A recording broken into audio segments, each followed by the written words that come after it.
Bienvenue sur Aimez-vous, le podcast d'histoire de reconversion professionnelle. Je suis Emma Pala et j'accompagne les particuliers et les entrepreneurs dans leur transition professionnelle. À travers les histoires de nos invités, j'ai à cœur de te permettre à toi aussi de te lancer dans ta propre reconversion, pour que tu t'épanouisses dans une carrière qui te corresponde vraiment.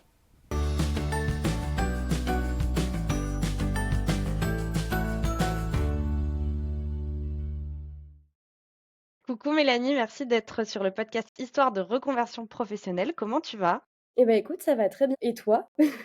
Merci, de me proposer de faire ça et merci de me recevoir, c'est cool.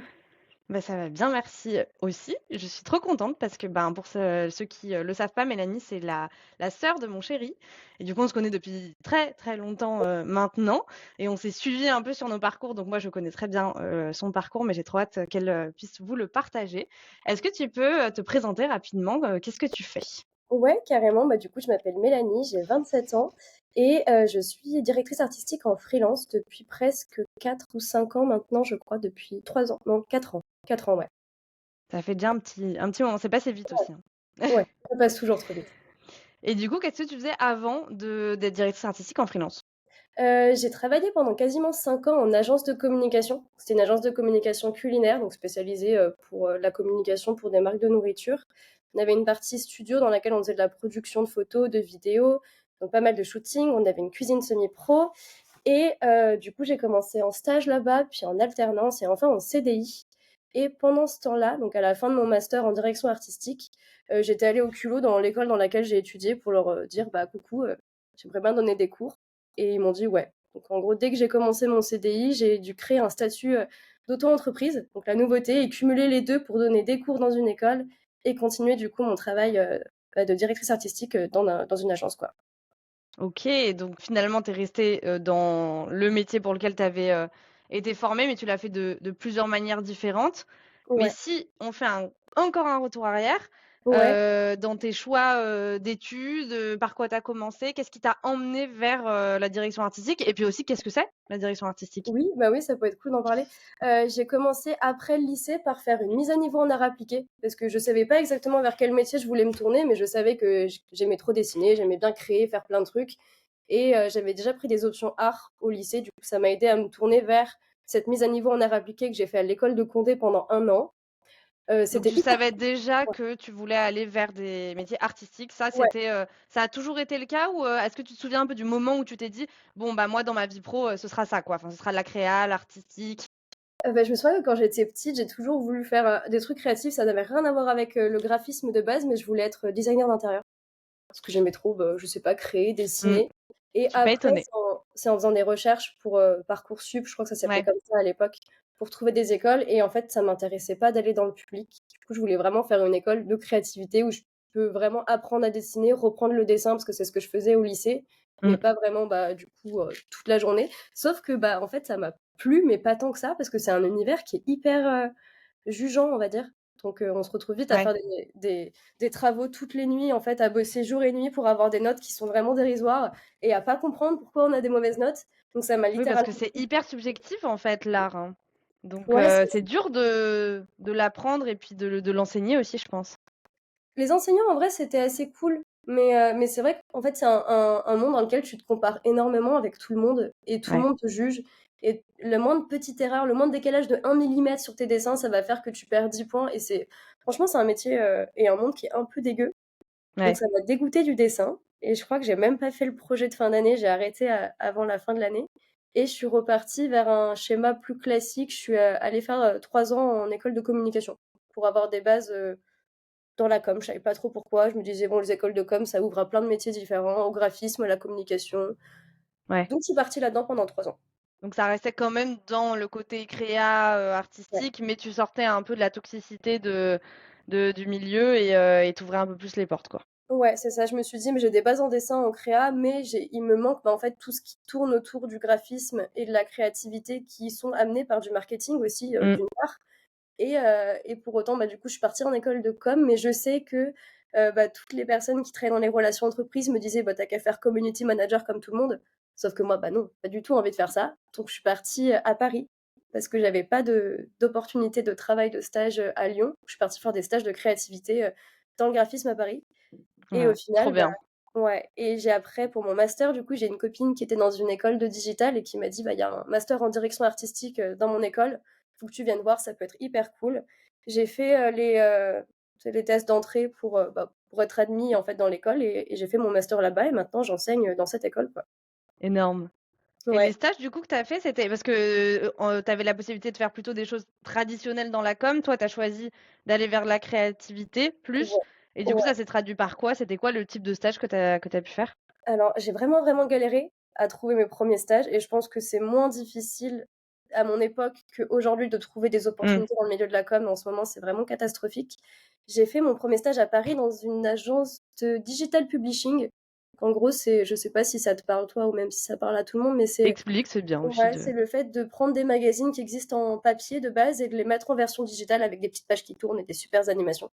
Donc on faisait OK, principalement ça et moi j'étais, bah, du côté création d'interface et plus web design du coup, en fait. OK et ça Et t'a plu? franchement, ouais, bah, c'était surtout que c'était la seule entreprise qui m'avait, offert Mmh. une opportunité avec aucune, en fait, expérience dans la créa, avec un CV d'une personne en première année.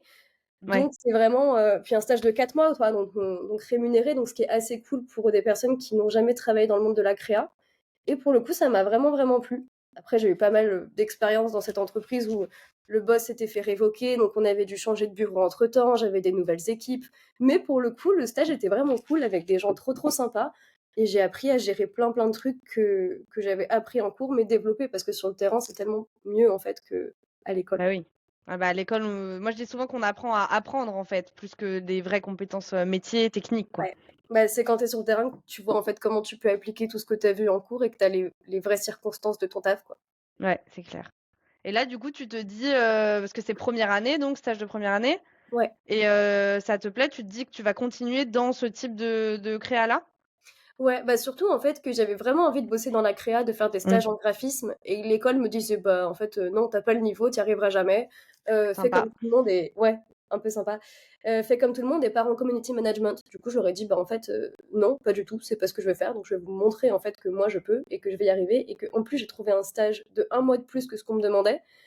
Donc c'était ma petite revanche sur, ceux qui m'ont dit: «Bah non, tu y arriveras pas» et après au final en deuxième année, j'ai fait un échange à Montréal, qui était proposé avec l'école et là je suis allée voir la culture du coup là-bas. C'était toujours dans l'art, je crois que c'était en gros c'est un cégep, c'est comme une mise à niveau, en France et c'est une année qui est entre le lycée et les études sup pour en gros que OK, les étudiants là-bas, ils arrivent à trouver une filière et à tester quelques trucs, pour leurs études supérieures.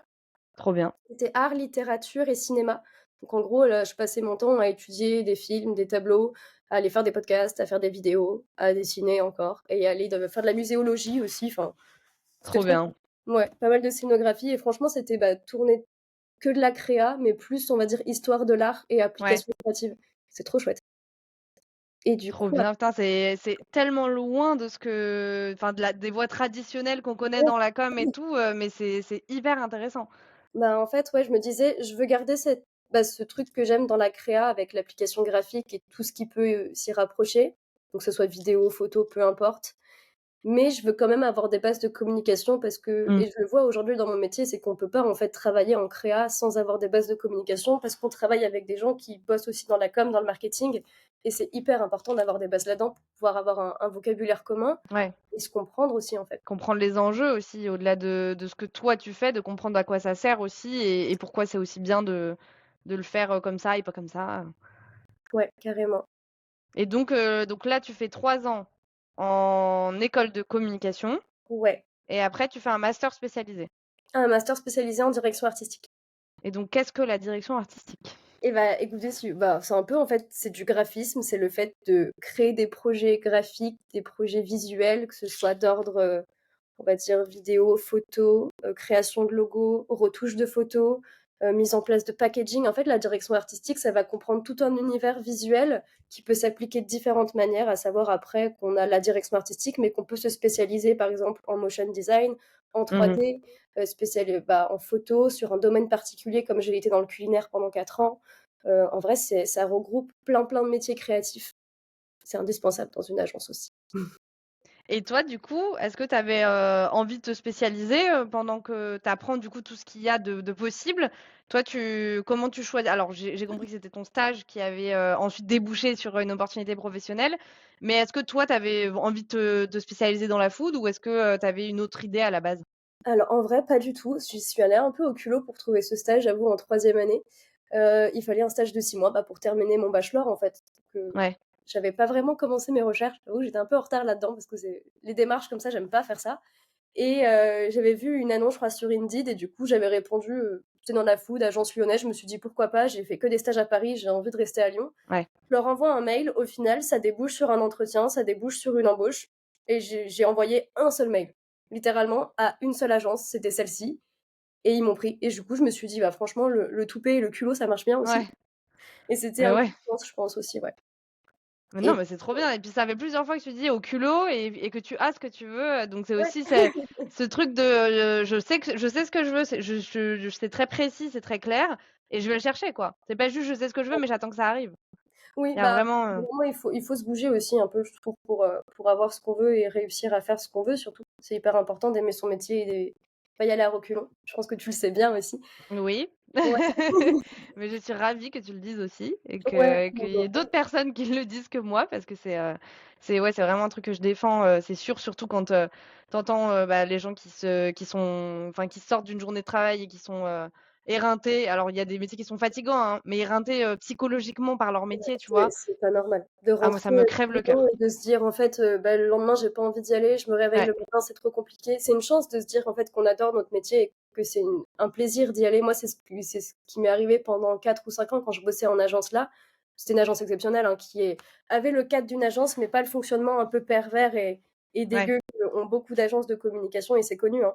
Et tous les matins, j'étais trop heureuse d'aller au boulot. Ça m'arrivait plein de fois de rester même le soir pour bosser sur d'autres projets, de m'investir dans cette agence parce qu'en fait, il y a un cadre de travail et c'est un métier que j'adorais, quoi. Trop Trop bien. bien. Donc tu as trouvé finalement au culot, l'opportunité qui, allait devenir, ton 1 ta première expérience professionnelle sur le marché du travail après tes études. Ouais, et je reviens du coup sur la question que tu posais parce Oui, que j'ai pas répondu par rapport à l'univers de la food. Bah, je suis tombée dedans par hasard parce qu'en plus, même dans mon mail, je leur ai écrit, bah, j'ai aucune connaissance dans cet univers. J'adore manger comme tout le monde, hein, évidemment, mais j'ai aucune connaissance graphique et même du métier de ce que c'est que prendre des photos de nourriture. ouais. À part toutes les vidéos qu'on voit sur les réseaux, en vrai, c'est pas du tout ça qui se passe derrière.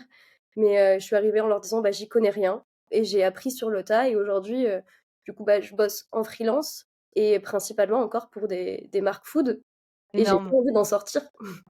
Et du coup, donc en fait, tu rencontres la food, sur ta 3e année, donc avant de rentrer dans ton master direction Oui, artistique. Donc en fait, finalement, tu as pas eu vraiment l'opportunité de décider dans quoi tu voulais te spécialiser, c'est un peu venu à toi? Donc il y ouais. avait est-ce qu'il y avait d'autres, secteurs qui t'intéressaient ou finalement, voilà, une fois que tu étais dans la food, c'était, révélation? Bah, alors déjà, je savais que je voulais travailler en agence parce qu'en tant Ouais, que graphiste ou directeur artistique, c'est soit on bosse chez l'annonceur, donc au sein des entreprises qui ont un pôle de communication, donc on travaille pour une seule entité, ou alors dans une agence dans laquelle on va répondre à des demandes clients et travailler sur plein de projets, plein de trucs différents. ouais. Et j'avais déjà fait l'annonceur en deuxième année dans une bijouterie-joaillerie. Et en fait, j'ai aimé l'expérience parce que c'est vraiment cool, c'est dans le luxe, donc c'est quand même aussi bien de voir un univers dans lequel je suis pas hyper proche de base. Ouais. Mais du coup, ça m'a permis de me dire, bosser chez l'annonceur, en fait, c'est sympa 1 an et après je m'ennuie, en fait. Mmh. Bosser toujours sur, les mêmes contenus, la même marque, en fait, ça m'ennuie vraiment beaucoup. Ouais, tu bien avoir plusieurs projets et pouvoir changer, le côté un peu polyvalent, quoi. Ouais, ça, c'est hyper cool parce qu'on peut faire vraiment de tout, comme tu dis, puis découvrir plein de nouveaux clients, proposer des nouvelles choses, faire des refonds d'identité, les faire évoluer, travailler avec eux sur différents supports, que ce soit, bah, du coup, digital ou print. Enfin, ça, c'est trop, trop bien. Trop cool. OK, donc bah, finalement, par la force des choses, tu te retrouves dans la food et tu kiffes, donc c'est Ouais, trop bien. Du coup, tu rentres sur le marché du travail d'abord uniquement en tant que salarié, mais ouais. très rapidement, c'est toi qui souhaites, rajouter une corde à ton arc? Ouais, en gros, je savais déjà que je voulais intervenir dans mon école parce que j'avais adoré étudier là-bas, j'avais adoré les intervenants, l'administration aussi, enfin, coup de cœur, vraiment. J'ai passé mes meilleures études et mes meilleures années dans cette école, juste pendant 2 ans, hein, mais c'était vraiment, incroyable et avant la fin, donc c'est-à-dire avant mon oral de mémoire, je suis allée les voir pour leur dire, bah, si jamais l'année prochaine vous cherchez des intervenants, bah, Ouais. j'ai vraiment envie de tenter l'expérience et je pense que ça peut être cool. Et en fait, ils m'ont dit oui. Donc j'ai passé mon oral de mémoire et 2 mois après, j'enseignais et Ah ouais, donc ouais, même avant de finir tes études, tu avais déjà mais j'avais déjà eu l'opportunité de me dire: «Bah, en fait, je finis mes études et après c'est moi qui prends la place des personnes qui m'ont enseigné, quoi». c'est énorme. Et au final, bah, en même temps, j'ai l'entreprise dans laquelle j'étais en alternance depuis 2 ans qui m'avait pris en stage, hein, heu, qui m'a proposé un CDI et j'ai posé ma condition en leur disant: «Bah, je veux travailler avec vous et je sais que vous voulez travailler avec moi, mais j'ai une condition et une demande, c'est que vous me laissiez l'opportunité, bah, à côté et en même temps, mes horaires de travail classiques, que je puisse aller donner des cours à des étudiants». Et ils m'ont dit: «Bah, comme on veut que tu travailles avec nous, ce sera oui». Donc Trop voilà. bien. Et j'avais un accord, avec mon supérieur qui disait: «Si j'ai 2 heures de cours ou 3 heures de cours, je peux rattraper dans la journée ou dans la semaine. Comme ça Ouais, m'évite de poser des congés et cetera. Si c'est plus, par contre, c'est des sans soldes ou alors des journées de congé». Ce qui fait que OK. pendant 2 ans, je crois que j'ai pas eu de vacances. Ouais, je me souviens. Ça bossait beaucoup. Oui, mais c'est moi qui me l'étais imposé, donc d'un côté, c'était quelque chose que j'avais voulu aussi. Je peux Oui, oui. actuellement pas me plaindre de ça et c'était génial comme expérience. Mais trop bien et du coup, le finalement, tu te lances là-dedans, est-ce que tu conscientises que du coup, tu es entrepreneuse à ce moment-là? Ah vraiment pas, pas du tout. Parce que tu disais: «J'ai créé mon statut», donc c'est un peu peut-être la formalité administrative qui t'a permis de faire ça, mais tu conscientises pas forcément qu'à ce moment-là, tu es à ton compte, du coup tu fais des factures, Ouais. tu Bah, en fait, pour moi, c'était normal. Je me suis dit: «Je veux donner des cours» et on m'a dit que pour donner des cours, en fait, il sachant que je fallait fais ça. des heures par-ci par-là, je peux pas faire de CDD avec l'école parce que déjà, bah, c'est pas rentable pour eux, c'est pas rentable pour moi et de base, moi, je faisais même pas ça pour l'argent, c'était parce que j'avais envie de le faire, sachant que j'avais un poste Ouais. à côté, donc j'avais quand même une sécurité financière qui me permettait de me dire: «Je me fais de l'argent de poche» entre guillemets, quoi et ouais, non, je conscientise pas du tout qu'en fait, j'ai ouvert une auto-entreprise et que ouais, j'ai une entreprise, quoi. Non, pas du tout. Donc à ce moment-là, pour le moment, tu es toujours salariée, puis tu fais, voilà, tu as une activité parallèle qui est plutôt du kiff pour toi que d'être, entrepreneur. Mais du coup, à quel moment tu deviens vraiment alors tu l'as dit freelance, mais c'est aussi, être entrepreneur finalement. À quel moment tu deviens, tu conscientises que tu es entrepreneur? Je pense que c'est quand j'ai quelques amis, je pense, ou quelques personnes qui sont venues me demander des petits projets, sachant que j'étais encore en agence en me disant: «Ah ouais, en fait, bah, peut-être qu'on vient me voir moi maintenant, en fait, pour faire des projets, c'est sympa et du coup, bah, je peux travailler pour des gens». En plus même d'avoir enfin, je commence à conscientiser un peu la chose et Ouais. après en ayant aussi énormément, d'amis qui ont fait des études avec moi ou même de personnes proches de moi qui sont en freelance, qui m'expliquent un petit peu comment ça fonctionne, je commence à découvrir le métier aussi et je suis partie full en freelance l'année dernière, en juin dernier, parce que du coup l'entreprise dans laquelle je travaillais a malheureusement fermé et je me suis retrouvée par la force des choses sur le marché du travail en me disant: «Waouh, est-ce que je veux retrouver un poste fixe ou est-ce que c'est pas le moment en fait de me lancer vraiment en free et de développer ça, quitte à ce que ça fonctionne et tant mieux, ou alors que ça fonctionne pas et tant pis, j'aurais essayé, quoi». Et donc le choix a été d'essayer, C'est finalement. ça. Je me suis dit en fait, j'y pensais déjà à me lancer full en freelance, mais j'aimais tellement mon métier, j'aimais Mmh. tellement mon entreprise que j'avais pas l'occasion, en fait, de me dire: «Je quitte tout pour me lancer toute seule à côté», alors que j'adore mon métier, j'adore les gens Ouais. avec qui je travaille, j'adore les projets sur lesquels je travaille, c'était pas le moment et bah, du coup, en fait, je me suis retrouvée plongée là-dedans en me disant: «Bah, c'est peut-être le coup de pied au cul que j'avais besoin, quoi». Ouais, en fait, c'était une opportunité finalement, bon, qui a, j'imagine, pas été hyper facile quand même parce que comme tu dis, tu aimais ton métier, tu aimais ton cadre et tes collègues et cetera. Mais c'était une opportunité finalement de pouvoir, faire quelque chose qui était à 100 pour toi, en fait. Ouais, c'est ça et au final, bah, ça roule plutôt bien et je suis contente, quoi. Et comment tu as géré du coup cette, transition-là? Donc, tu as été un peu «forcée» entre guillemets d'imaginer plus vite que prévu, de te mettre, 100 à ton compte. Comment ça se passe, cette fin de salariat? Parce que tu avais déjà des contrats, freelance à côté, mais qui étaient peut-être pas suffisants pour être Voilà. 100 de ton temps et de ton salaire. Donc comment se passe cette transition? Est-ce que tu te fais accompagner? Comment ça se passe, logistiquement, on va dire, parlant?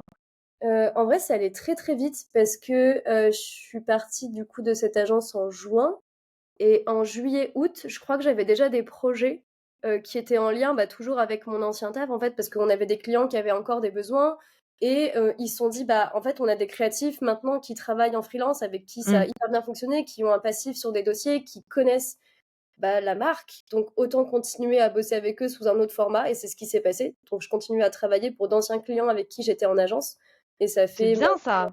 ça fait maintenant 2 ans et ça fonctionne toujours aussi bien et constamment. Je pense que environ une fois par mois, j'ai des clients avec qui j'ai travaillé avant qui reviennent me voir en disant, bah, en fait, j'ai une nouvelle demande, j'ai le passif sur les Ouais, projets, j'ai la connaissance des sujets, autant, bah, continuer du coup si ça fonctionne bien, quoi. L'administratif, c'était dur, très dur en fait, parce que j'ai ouais. l'impression que tous les mois ou tous les ans ou à chaque nouveau truc, on découvre une nouvelle démarche qu'il fallait faire, qu'on n'a pas fait, qui en fait, fait que du coup on n'a plus le droit à ci, mais en fait on avait le droit à quelque chose et c'est une véritable galère, c'est horrible, mais j'ai la chance d'avoir plein, plein du coup, bah, de proches et d'amis qui sont en freelance, qui sont de très bons conseils.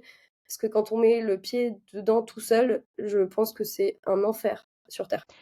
Bah, surtout pour les profils créatifs qui aiment pas trop, le côté administratif. On en avait parlé la dernière fois, je me souviens avec d'autres, amis, à toi qui sont aussi freelance, dans le côté créatif et on parlait de l'URSSAF et on parlait de choses administratives et puis moi qui ai un profil beaucoup plus admin, conventionnel et pour qui ça me Bah dérange pas ouais, du tout de faire ça et je connais les démarches et cetera et à chaque fois, que je disais un truc, on me disait: «Oh, mais il fallait que je fasse ça aussi!» et ouais, du coup, on se rend compte à quel point il y a plein de choses à faire et i c'est pas facile de trouver l'information, mais je surtout que trouve. personne nous le dit qu'il faut le faire, sauf au Bah moment oui, où on se rend compte qu'il où il aurait fallait le fallu faire. le faire. Oui, mais du coup, bah oui, mais si personne me prévient, mais oui, mais vous devez le savoir. Bah non, en fait. On est novice comme plein de monde qui se lance là-dedans et je pense que c'est pour ça qu'aujourd'hui, c'est hyper dur de se lancer en freelance si on n'a pas quelques bases ou connaissances ou même des personnes qui peuvent nous aider là-dedans parce que c'est une Ouais, parce qu'en fait, quand on est, à son compte, au-delà de, son activité à soi, il y a aussi, bah, tu fais ta compta, tu fais ta com. Moi, je suis pas issue de la com à la base. Toi, tu as ouais, des bases en com, donc tu peux, tu as peut-être déjà des compétences que tu peux utiliser, mais c'est aussi un métier et tu dois faire ton côté commercial aussi, tu dois te vendre. Enfin, tu as plein, plein, plein de casquettes et forcément, bah, toi, tu connais ton métier, mais tu connais pas forcément toutes les autres casquettes. Donc derrière, bah, c'est important de soit se faire accompagner, soit d'apprendre en effet sur le tas ou d'être bien entouré et donc toi, tu t'es plutôt, reposée sur, ton entourage qui, était aussi free dans le même secteur et qui a pu du coup, te dire un peu: «Bah, je suis passé par là, j'ai fait bah, c'est comme ça, toi». surtout que dès que j'ai une question, en fait, ou un nouveau truc ou une nouvelle démarche, je sais que je peux m'adresser à eux et que, bah, ils y sont déjà passés parce qu'ils ont Ouais, beaucoup plus d'ancienneté que moi en free. Du coup, bah, ils ont aussi le regard sur ce qui a fonctionné, ce qui a pas fonctionné, ce qui est facile, ce qui est difficile, ce qu'il faut surtout pas faire aussi. Et c'est cool d'avoir un peu des mentors dans cet ouais. univers-là, où on se lance tout seul sur un territoire totalement inconnu, en fait. Et est-ce que tu as fait des formations ou, de l'accompagnement un peu plus professionnel ou est-ce que tu as été accompagnée par une, entité? Je sais pas, quand ça s'est fermé dans l'entreprise dans laquelle tu étais, est-ce que tu as eu un accompagnement peut-être pour gérer cette transition? Alors oui, parce que du coup, bah, comme l'agence a fermé, j'ai été forcément suivie par France Travail, Pôle emploi, ce genre de choses, et un accompagnement qui est renforcé, qui s'appelle le CSP. Donc là, ça nous permet en un an de pouvoir retrouver un job beaucoup plus facilement. Je sais que je me suis beaucoup tournée vers toi aussi pour te poser plein de questions parce que j'étais très stressée. Et à part ça, bah non, je me suis plutôt reposée en fait sur mon entourage et ce que je savais déjà, et j'ai même pas forcément eu le temps de me poser des questions ou de faire des démarches pour rechercher un nouveau travail ou même des clients parce qu'en fait, et c'est une énorme chance, hein, Mmh. parce que les clients venaient à moi facilement par le bouche à oreille, par le réseau.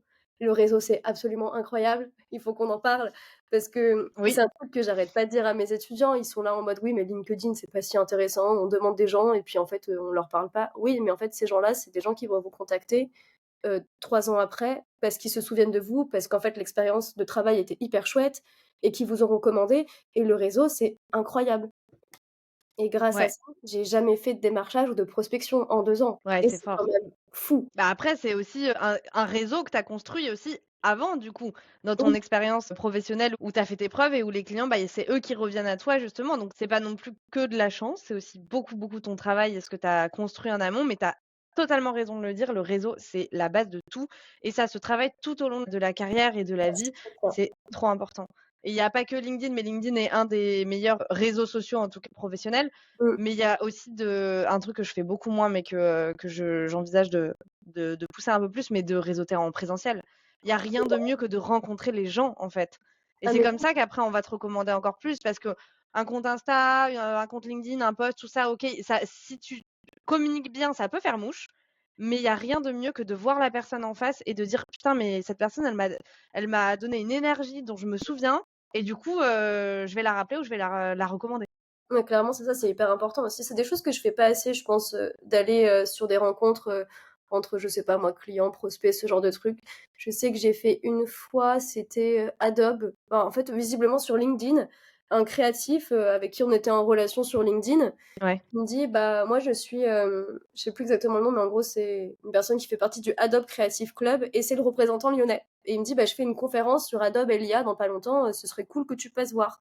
Et je me dis, trop bien, j'ai jamais l'occasion de faire ça, ça peut être chouette, c'est Adobe, c'est invité comme beaucoup de personnes de ses contacts sur LinkedIn, mais peu importe. Mmh.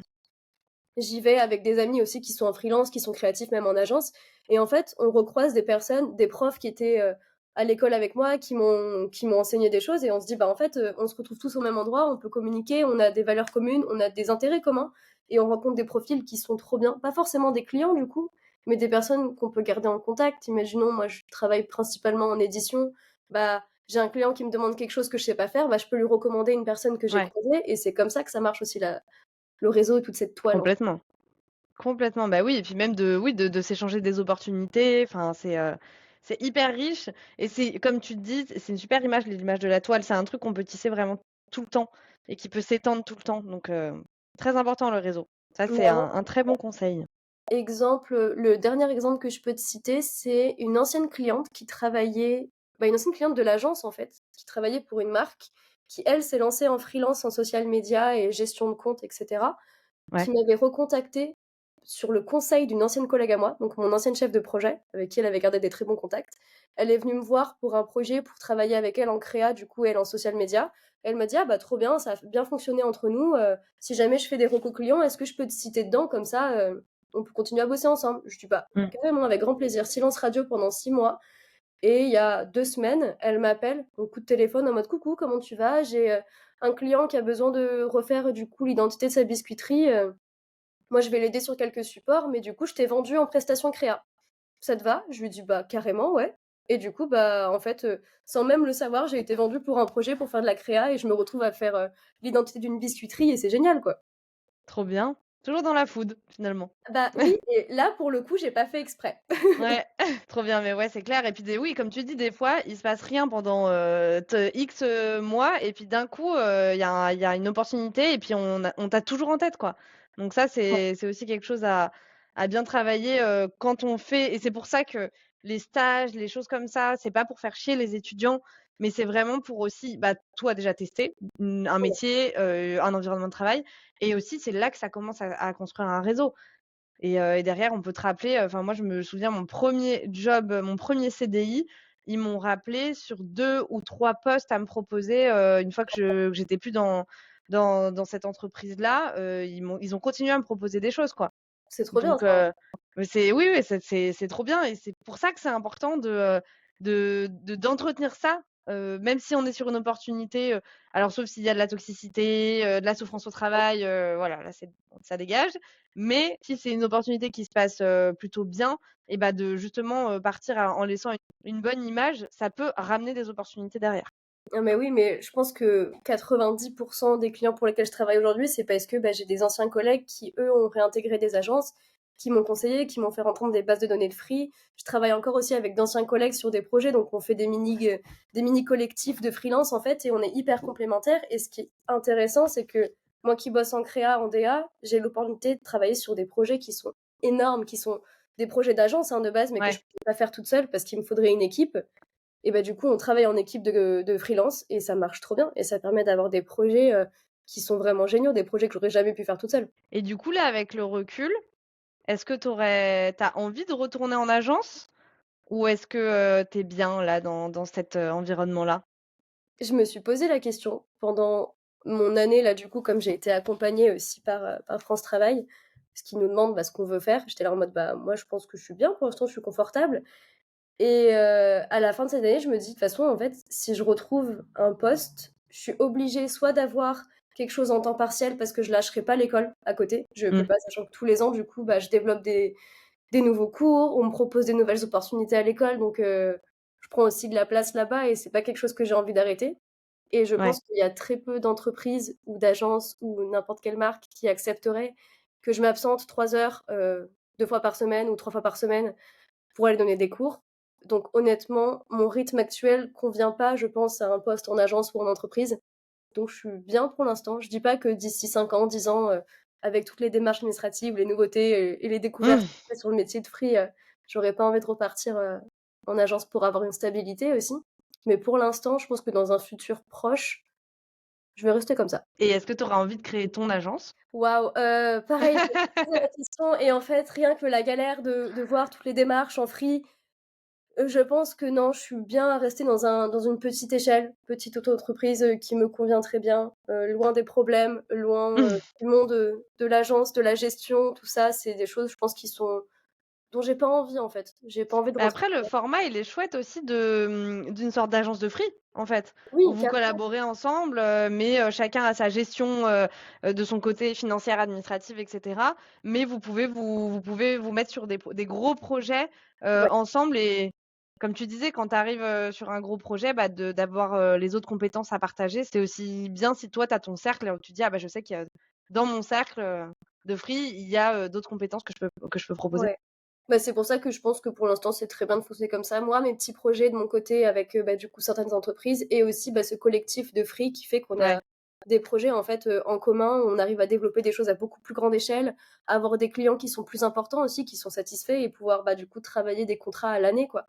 Et Mmh. ça, c'est vraiment une chance et c'est trop bien. Et le fait que, comme tu dis, d'avoir des profils qui sont hyper différents, qui sont complémentaires, d'avoir la possibilité, en fait, de se dire: «Ah bah, j'ai un projet vidéo, ah bah, je vais prendre telle personne, en fait, pour bosser avec moi, telle personne, j'en aurais pas besoin». Sans dire vraiment on prend des petits pions, mais c'est un peu ça Ouais. aussi. Et de se dire qu'on a un panel et une liste de personnes avec qui on peut bosser et qu'on prend les personnes dont on a besoin sur un projet donné et Ah ça ouais. fonctionne trop bien en vrai. Une sorte d'annuaire en fait, des freelances, dans la créa. Ouais, et c'est ça.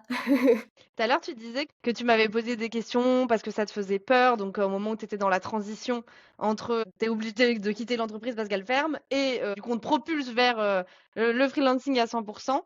C'est quoi qui te faisait peur? C'est quoi les doutes que tu avais, les questions que tu te posais, les défis que tu avais peur de relever peut-être? Le principal truc dont j'avais peur, c'est que j'aimais tellement mon boulot que je me disais: «Waouh, je ne sais pas rien faire en fait. Si j'ai pas mon métier, si j'ai Mmh. pas» j'avais l'impression de perdre un peu mon identité et de me dire: «Bah, je suis lancée sur le marché du travail et bah, 1 an après ça s'arrête, qu'est-ce que je fais?» Comme je te l'ai dit tout à l'heure, je connaissais le monde de la com, les agences, c'est un univers qui est pas forcément tout rose.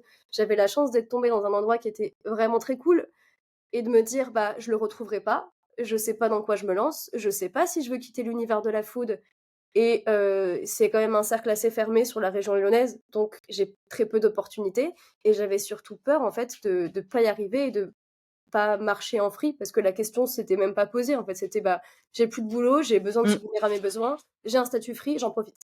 Ouais. Et j'avais vraiment, en fait, surtout peur de rien faire et de me retrouver au chômage, à être sur mon canapé, à regarder des séries. C'est pas ce dont j'avais envie et au final, en fait, bah, j'ai perdu mon poste de salariat, mais je pense 2 semaines après, je continuais à bosser, et à charbonner comme si j'avais, jamais quitté mon boulot, en fait. Ouais, donc finalement c'était, bah, peur de l'inconnu. Ah mais clairement. Normal en même temps, parce que là, tu es dans une situation où, tout ton quotidien change et que ça vient pas de toi, donc le changement est pas facile. Je pense qu'il y a plein de personnes qui pourront s'identifier, à ça, qu'on vienne en fait te dire: «Bon, bah, voilà maintenant, tu plus de taf, merci, au revoir. Bon, je vais un peu t'accompagner avec le CSP, mais après, tu te débrouilles». Ouais, Donc c'est je ça. comprends que ça fasse peur, mais finalement, ben, ça c'est aussi créateur d'opportunités, puisque toi, dans ton cas en tout cas, enfin, ça a été la porte ouverte à 100 Ah de bah ton oui. temps au freelancing, quoi, Ah mais pour le finalement. coup, je pense que c'était la plus belle opportunité qui me soit arrivée jusqu'à présent dans mon univers professionnel. Non, enfin, je minimise pas toutes les opportunités qui m'ont été offertes pour des stages, pour des métiers parce que c'était vraiment génial et ça m'a amenée là où j'en suis aujourd'hui, mais ouais, franchement, je regrette rien. Trop bien. Et c'était ouais, tout bah, ça fait flipper, hein, on va se l'avouer parce que je pense que le nombre de fois où je t'ai envoyé des messages en mode: «Bah, Emma, j'ai peur. Je sais pas ce que je vais faire, je sais pas si je vais retrouver un métier», sachant que l'univers et on avait étudié quelques chiffres pendant mon accompagnement. En France, je pense qu'il y a environ 60 000 postulants en direction artistique pour 2 000 postes. C'est affreux. C'est Ouais. vraiment horrible et c'est dans toute la France. Donc c'est hyper galère, c'est Oui, pour du ça coup, que à Lyon, dans la food, c'était ouais, c'est un peu mission bouché. impossible. Mais du coup, le compromis, c'est que j'ai continué à travailler en freelance, à faire ce Mmh. que j'aime, à bosser pour des marques que j'aime, dans l'univers que j'aime, avec des gens que j'aime. Enfin, franchement, je pouvais pas rêver mieux, quoi. Mais c'est super intéressant ce que tu dis déjà, le fait de dire que tu as eu peur, parce que c'est important parce que on a tous peur. Moi, quand ça m'est arrivé aussi de plus avoir de travail, et ça m'arrive encore aujourd'hui parce qu'en ce moment, il y a de l'actualité assez négative sur le bilan de compétences. Et c'est normal d'avoir peur, mais c'est aussi, je trouve, annonciateur de potentiellement de nouvelles opportunités ou de se réinventer. Et tu Ouais, vois, toi, ce que tu as dit, c'est très juste. C'est tu voulais pas tomber dans une agence avec la toxicité connue des agences de com. Tu voulais pas trahir ton métier et ce que toi t'aimais faire. mmh, Donc, tu as réussi à trouver une brèche ouais, pour quand même rester dans ce qui toi t'animait et tu t'es pas trahi toi par peur. Et ça, c'est intéressant parce que la peur, elle peut parfois aller prendre, enfin nous faire prendre un chemin qui nous paraît plus sécurisant à un instant T parce qu'il nous stabilise sur un certain point ou une peur qu'on peut avoir. Mais sur le long terme, bah, il se peut que ce soit pas pérenne parce que il se peut que ce soit pas du tout épanouissant. Si tu avais fait le choix complètement différent de prendre le premier job dans la com, ouais, certainement du community management, puisque c'est ce qu'il y a le plus dans la com, jamais. euh, bah, t'aurais certainement pas été épanoui. Alors que là, t'avais peur, mais t'as quand même essayé. Ouais, Alors attention, après, moi, j'encourage toujours à sécuriser quand même le projet. Toi, tu avais quand même France Travail derrière et tout ça, donc on se jette pas, voilà, d'un pont comme ça et on se dit, on verra ce que je trouve en bas. Non, mais si on a le choix et qu'il y a un des choix qui est faisable mais qui fait peur, parfois c'est surtout là où il faut aller, je pense. ouais, mais je rebondis sur ce que tu disais. Vraiment, j'avais pas envie de me dire, bah, sachant qu'il y a très peu d'offres, donc il y avait très peu de chances que je puisse postuler à un poste et avoir quelque chose vraiment qui tombait parfaitement. Mais j'avais pas envie de me dire, bah, la première offre que je vais voir, je vais devoir postuler. Puis en fait, si je suis prise, qu'est-ce que je fais? Est-ce que j'ai vraiment envie d'aller là-bas? Est-ce que j'ai vraiment envie, en fait, de repartir dans une nouvelle structure? Alors que j'avais un attachement qui était énorme pour les personnes avec qui je bossais. J'avais pas envie de me dire, bah, je recommence tout à zéro. Et en plus, il faut que je leur explique que moi, je donne des cours, donc j'ai un planning particulier, donc je deviens la personne chiante à embaucher. Enfin, j'avais pas envie de ça. Mais tu vois, c'est un bon indicateur parce que du coup, en réfléchissant au fait de retourner dans le salariat, de trouver un poste salarié, finalement, c'était devenu quelque chose, tu projetais pas, de difficile, de machin. Donc, les signaux, ils étaient déjà là en mode, Ouais, OK, qu'est-ce que je fais? Sécurité, je vais dans le salariat, oui, mais non, en fait, parce que ça va pas me convenir. Et donc, bam, tu t'es retrouvé dans l'entrepreneuriat. Moi, il m'est arrivé la même chose quand j'ai terminé mon dernier job salarié, où en fait, pendant que j'étais en cours enfin, j'essayais de partir, et du coup, je postulais ailleurs. Et quand je faisais les entretiens, limite, je me dévendais, tu vois? Genre en entretien, j'étais en mode: «Bah, ouais», en fait, avec le recul, je me dis: «Mais en fait, j'ai tout fait, j'ai tout donné pour qu'on n'ait pas envie de me recruter, qu'on se dise: "Non mais celle-là, elle est en dépression, on va la laisser là où elle est, on va pas la prendre"». on va la Et en fait, ramener chez elle. mais quand ils m'ont dit non, j'étais soulagée. Oui, mais En ça, fait, ils m'ont dit non, mais moi, je leur avais dit non aussi. En fait, on s'est dit non. En même temps, je dis: «En fait, me je vais arrêter les process parce que j'envoie les signaux, de pas me prendre, donc c'est que j'ai pas envie d'y aller». Et du coup, je trouve que c'est hyper intéressant de se dire: «Bah, en fait, je vais aller essayer de me projeter dans la solution qui me semble stable, sécurisante, et si il y a que des signaux de, bah, en fait, non, non, non, non, bon, bah, non alors, hein, et puis on va tenter l'autre». puis il y a aussi un truc qui m'a fait me dire que j'avais pas envie de me lancer dans des démarches, c'est que alors honnêtement, c'est nul de faire ça, mais j'ai pas fait mon CV depuis 2017. Donc sachant que depuis que j'ai été embauchée en stage dans l'entreprise dans laquelle j'ai travaillé en alternance et CDI, j'ai jamais refait mon CV. Donc 2017, ça commence à dater. Et Mon cœur de RH en prend un coup. c'est affreux aussi, mais j'ai jamais eu de book. Et j'ai toujours pas de book. Et pourtant, je suis DA. Et franchement, l'expression les cordonniers sont les plus mal chaussés a jamais été aussi vrai que là, parce que mon book, je l'ai toujours pas fait. Pareil, j'ai des réseaux, mais j'arrive pas à alimenter. J'ai une Moi, je te communication, tag, hein, à chaque fois, hein. je sais, mais c'est une communication qui est affreuse. Je dois poster un truc par mois et c'est pas suffisant. Mais en fait, j'ai Mmh. beaucoup trop de projets pour avoir le temps de m'occuper de moi. Et tant mieux d'un Et côté. tant mieux. Mais Si t'as pas besoin de ça, tant mieux. Mais faut pas négliger quand même, parce que le jour où j'ai un client qui part, il va falloir que bah, du coup je remette en avant mon identité, que je mette en avant des projets que j'ai faits pour avoir de la visibilité. Et il faut prendre le temps de communiquer pour soi, même si c'est long, même si c'est chiant, il faut le faire. En vrai, c'est hyper Ouais. important. Oui, et comme tu le disais, si on n'a pas, ce réseau qui est déjà développé, le bouche à oreille qui marche déjà bien, ou le côté, présentiel, physique, pareil, qui est pas, suffisamment développé pour que ce soit régulier, bah, les réseaux, ça reste quand même un super endroit pour faire Ouais, du business. carrément. Donc c'est sûr que c'est important de les développer aussi, quoi. Bah ouais. Et du coup, là, aujourd'hui, c'est quoi ton quotidien? C'est quoi ton métier? Donc tu nous as expliqué un peu comment tu fonctionnais, comment tu travaillais, tout ça. Qu'est-ce que tu fais, concrètement? C'est quoi ton métier, en fait? Et bah, mon métier là, il repose principalement sur de l'édition parce que je sais pas pourquoi, mais je suis tombée dedans, je pense même, pendant ma mise à niveau en arts appliqués. Je me suis toujours dit: «Bah, je comprends pas pourquoi les gens ils font plus de papier». J'adore la communication papier. J'étais même allée interviewer, je me souviens au tout début, je sais même plus si c'était mon initiative ou si c'était demandé par l'école, mais j'étais allée interviewer un imprimeur parce que je trouvais ça trop bien en fait, d'être imprimeur et du coup, je fais principalement de l'édition. Donc c'est de la mise en page de catalogue, que ce soit pour du B2B, donc principalement pour des entreprises, donc destinées à des entreprises. Également aussi quelques petits projets d'édition cool aussi pour du perso, donc pour un ami qui est influenceur, qui a lancé un livre de recettes, donc toujours dans la nourriture, hein. Trop trop chouette. Et après, je fais pas mal de création d'identité aussi, de logos, charte graphique, brand book, etc. Et après, bah, tout ce qui s'attelle à l'ADA, donc de la retouche photo. Je peux aussi faire de l'illustration, que je fais plus en passe-temps et que je vends à des clients pour des projets. Je fais très peu de motion et vidéo, parce que j'en ai fait pendant longtemps, c'est des choses que j'arrive un petit peu à faire. Mais j'ai la chance de me dire, bah, j'accepte pas un projet si je me Mmh. sens pas à 100% de le faire ou s'il me plaît pas. C'est aussi une chance de se dire que je peux refuser des projets ou alors les Ouais. donner à des personnes qui sont plus aptes à les réaliser, qui ont plus de temps ou bah, pour qui c'est vraiment le métier. Parce que la vidéo, c'est un métier aussi qui fait partie de l'ADA, mais c'est un métier à part entière. Et donc, ouais, principalement édition, création d'identité, et voilà, je gravite autour de ça et pas mal aussi de création de contenu pour, les réseaux sociaux, du coup, pour différentes marques, là où je travaille en collectif avec d'autres freelances, où ils font, bah, tout l'univers, toute la création des plannings éditos, les tournages, les photos et moi je fais de la créa derrière. Et est-ce que tu crées pour toi? Des illustrations, ouais, ça m'arrive de faire quelques dessins et d'aller sur des marchés de créateurs, bah, toujours parce que j'ai du réseau et j'ai gardé contact J'en ai avec une avec ceux moi que qui tu font m'as des offerte. événements. Et j'ai la chance aussi d'avoir une ancienne chef de projet qui, elle, a tout quitté. Donc avant même que l'agence ferme, elle a tout quitté et elle s'est lancée dans le tufting. Donc exceptionnel comme profil. Et elle a une petite boutique dans le centre de Ouais, Lyon. Et elle accepte du coup que j'aille mettre des élus là-bas pour exposer un petit peu mon boulot. Et du coup, allez voir ce qu'elle fait. Elle s'appelle Bernard Tapie, elle est géniale. ouais, c'est vrai, en face de la fresque des Lyonnais et Absolument. heu et sa boutique Et est super chouette.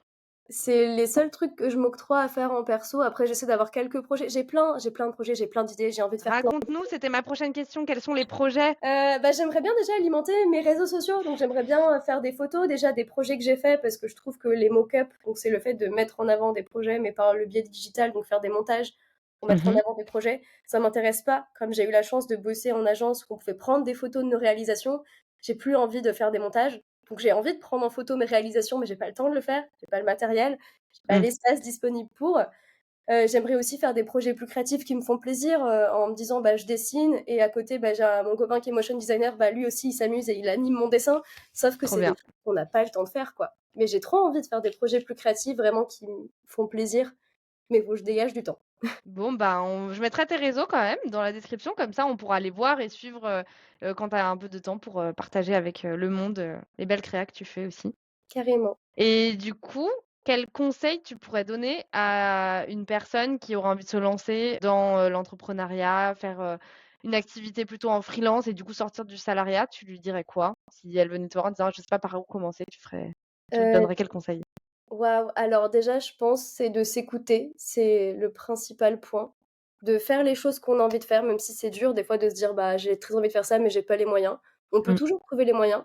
D'essayer de se rapprocher de personnes qui sont dans ce métier-là, dans ce contexte-là, même si c'est des gens qu'on connaît pas. Il y a plein de manières d'aller démarcher des gens sur LinkedIn, plein de profils hyper sympas, de gens hyper cool qui sont prêts à répondre aux questions qu'on se pose. Écouter tes podcasts qui sont, absolument merveilleux et qui permettent d'avoir plein de réponses aussi à ces questions et ouais, de se faire confiance et d'oser essayer et c'est pas grave, en fait, si on chute, si on rate parce que, bah, il y a plein d'autres opportunités et c'était peut-être juste que c'était pas le moment ou peu importe, mais il faut essayer pour savoir si ça nous plaît, si ça va fonctionner et au pire, on n'aura pas de regret de se dire qu'on a raté, qu'on est passé à côté de quelque chose. Ouais, Ouais, ouais, c'est clair. Merci pour de ça. rien. Et j'ai une dernière question pour toi. Est-ce que tu penses que la reconversion professionnelle est accessible à tout le monde? Alors, on ne parle pas uniquement de, salariat, entrepreneuriat, mais vraiment de changer de métier, changer de statut, changer d'entreprise, enfin se reconvertir, à tout niveau. Ah mais absolument et je trouve même que ça arrive de plus en plus et que c'est important. Il y a plein de gens qui se retrouvent à faire des métiers pendant des années alors qu'ils veulent pas du tout faire ça Et c'est trop dommage. Et j'ai pour exemple le papa d'une amie qui a déjà de belles années de travail derrière lui, qui bossait, je crois, dans l'immobilier ou dans la gestion. Il était gestionnaire de patrimoine, je crois, et il a tout quitté et il est devenu paysagiste en autodidacte. Donc Mm. en vrai, il n'y a pas d'âge, juste faites ce qui vous fait plaisir et au bout d'un moment, ouais, ça fait peur, ouais, on a moins de sécurité, mais en fait, on prend tellement plus de plaisir à faire un métier qu'on aime. On se lève tous les matins, on est content, on n'y va pas à reculons et on n'a pas l'impression de perdre du temps en fait. Donc je pense que c'est donné à tout le monde, il faut juste essayer de le faire. Ce qui est le plus difficile en fait. Mais une fois qu'on est dedans Ouais, et qu'on a changé, je pense qu'il y a tout qui s'éclaire et tout devient hyper facile. t'as raison, ce qui est le plus dur, c'est quand on s'imagine faire ce changement Ouais. et que finalement, quand on commence à actionner le changement, on est en mode: «Ah, bon, ça va en fait, c'est moins Ouais, pire que ce que j'avais imaginé». aussi pourquoi je l'ai pas fait plus tôt ou j'aurais dû vraiment m'y lancer avant. Enfin, il y a pas forcément de bons ou de mauvais moments, juste il faut y aller, quoi. Trop bien. Bah, merci sur ces mots. Je te remercie grandement pour ton temps. Je mettrai tes liens dans la description s'il y a des gens qui veulent aller voir ce que tu fais ou s'il y a des gens qui sont intéressés pour travailler avec toi. Sait-on jamais, on va te ramener peut-être des clients, même si tu es bien rempli de ce qu'on a compris et Toujours de c'est la trop place bien. pour les gens. Toujours de la place pour la créa. Et puis, je vais teaser un peu parce que bon, c'est un sujet qu'on avait abordé, mais qu'on n'a pas du tout encore mis en place. Mais moi, j'aimerais bien aussi qu'on travaille ensemble, toutes les 2 sur un projet, aussi créa et un peu édition, on va dire, hein. Mais on Mais, avait fait en plus toutes les 2, ouais. ouais, on en a déjà parlé, mais on a toutes les 2 beaucoup de taf. On n'a encore pas pris le temps de réfléchir à ça, mais il y aura peut-être une collaboration, studio CTX, aimez-vous. Donc restez connectés à nos réseaux parce que pour le coup, moi, je publie souvent, donc je vous tiendrai informé si jamais il y a des choses, qui se passent et voilà, j'en dis pas plus parce que bon, on on Garde le garde le succès. suspense. Merci encore Mélanie. Merci à toi pour tout ça, pour ce super moment, ce super échange et pour ton écoute aussi. Un Incroyable. bonheur, toujours.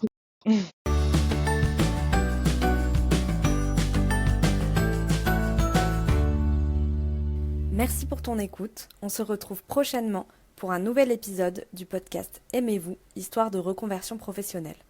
En attendant, je t'invite à me suivre sur mes réseaux sociaux pour échanger ensemble et répondre à tes questions. À bientôt!